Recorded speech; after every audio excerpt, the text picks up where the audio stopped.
I was born in Belgium, 1933, and when the war broke out,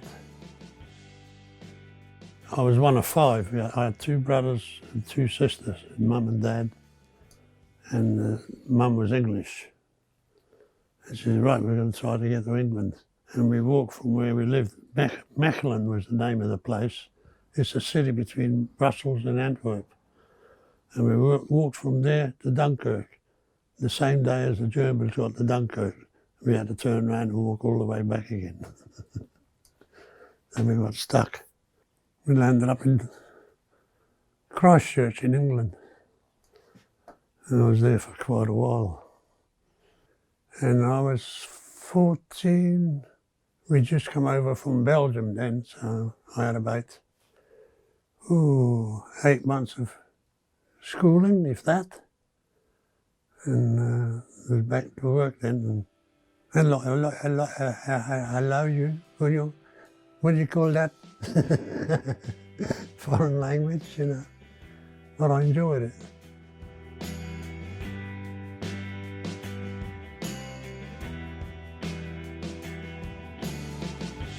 Well, my father was, I suppose you could say, a joiner or a cabinet maker.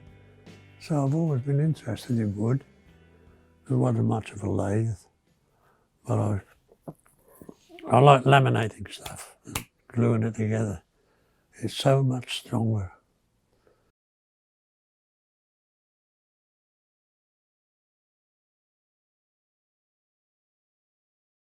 Oh, I'd be lost without a workshop. I'd be lost. I believe that if a man has been physically working all his life and he packs up work and he doesn't do anything, they'll bury you in a couple of months. Yeah, no, you've got to have something to do.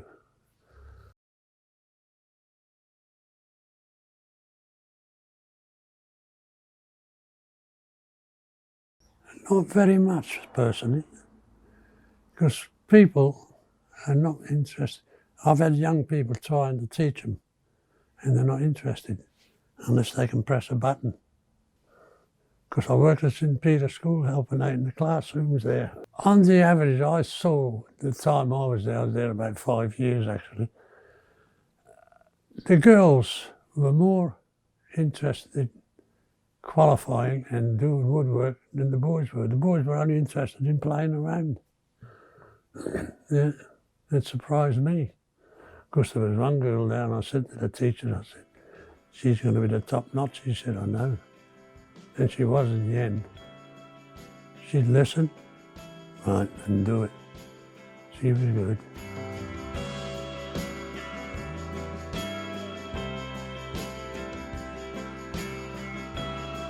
Every time it's a challenge. I don't know if you can see that, but that's 4 pieces. 1, 2, 3, 4. I can get a pattern out of it.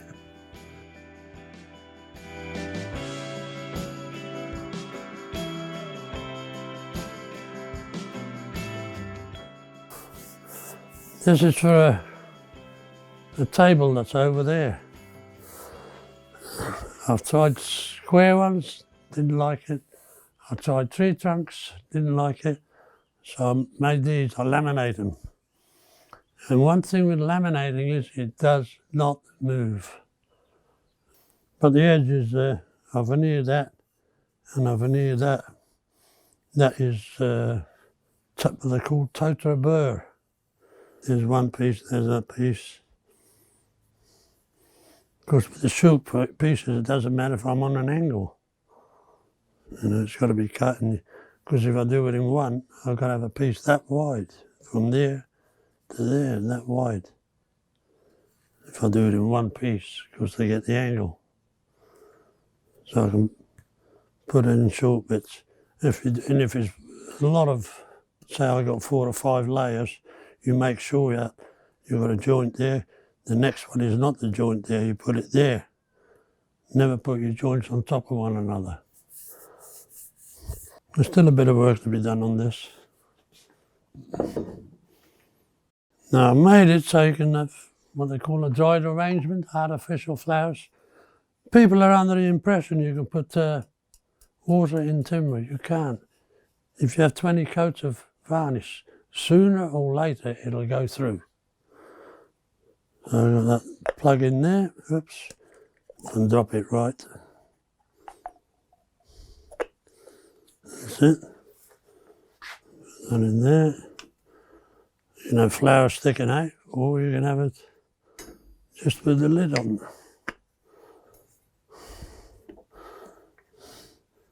That is cowrie. I don't know what that is. No. People are also under the impression that because you work with wood, you know every piece of wood available. No way. There's far too many to remember. The only ones I can tell that is the big outfit in London, Kew Gardens. They're the only ones I can tell you. Just timber glued together, nothing special about that one. But again, it's all glued together. 1, 2, 3. Yeah, there are three different timbers in that.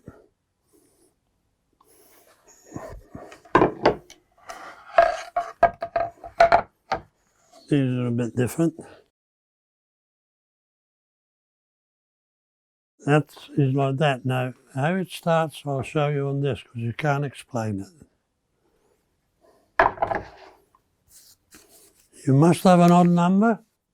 I picked an angle of 10 degrees and I set a block with the saw, and I usually make it in about 1 metre length because this stuff shrinks. If I got 1 metre of timber, by the time I finish cutting and made what I want, I will not have 1 metre. It shrinks in length and it grows in width because of your angles.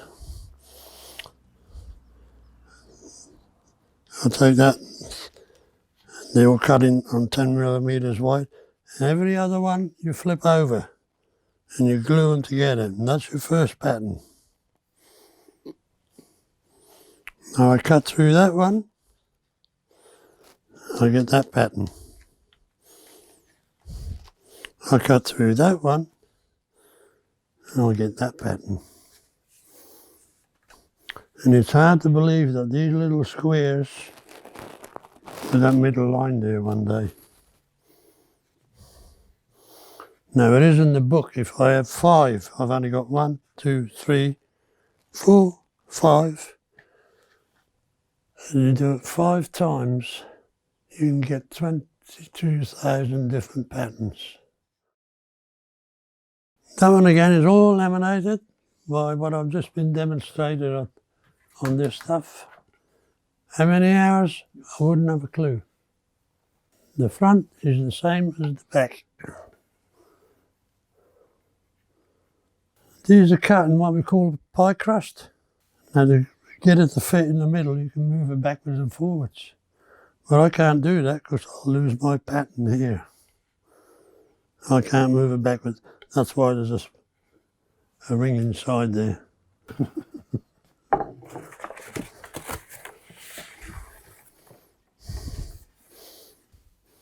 That again's got the back and the front. Now when you're making this, you don't cut this out and then cut the hole to suit. It doesn't work. You cut the hole and you get that to fit in there. Don't try it the other way around, it won't work.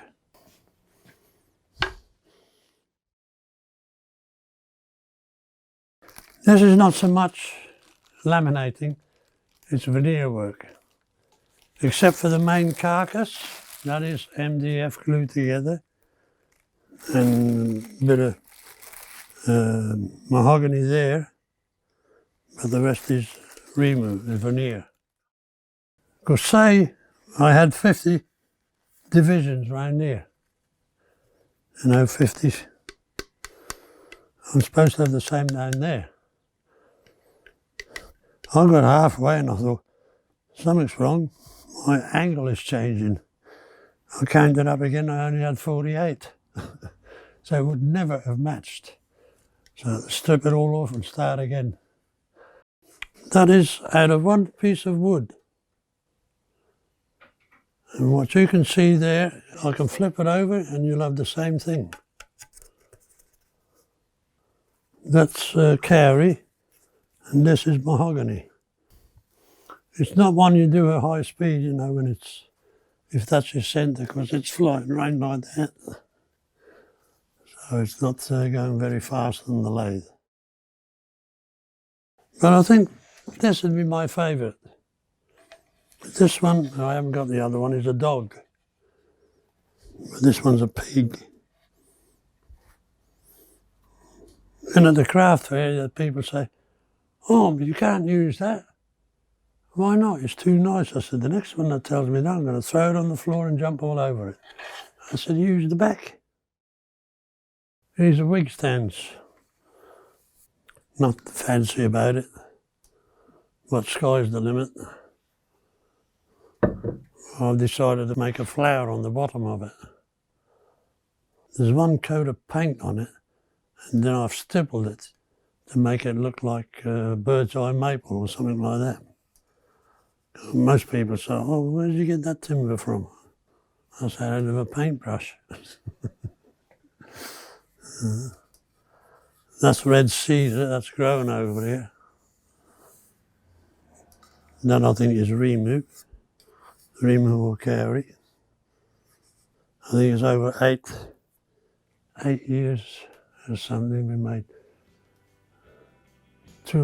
about 2,500 wig stands.